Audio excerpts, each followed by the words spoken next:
Mga kapuso, fast food nga healthy ba ang inyong gipangita? Sa Tagum City, dunay kan-anan nga nagagamit og ingredients gikan sa urban hydroponic garden ang ingredients. Ato kining sayron pinaagi di ining report.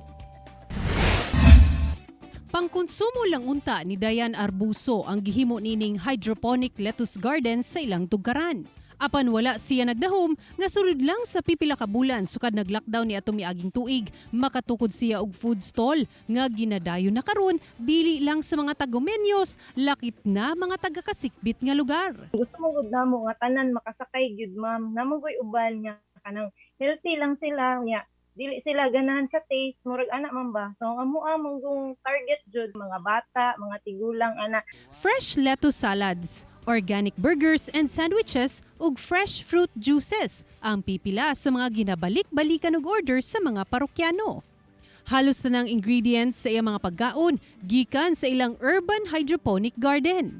Usa kini ka klase sa garden nga dili na kinahanglang mogamit og yuta sa pagpatubo sa tanom, inay tubig lang. Dili gid sa lisod ma'am, dali ra jud kay sa. Kuan ra sa ang mga chemical ma'am kay itunaw ra gid sa tubig.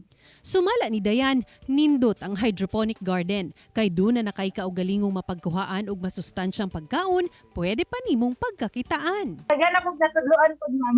Nana pud sila yung mga mama pud. Oh, napod sila kanang kaugalingon ng hydroponic na gamay.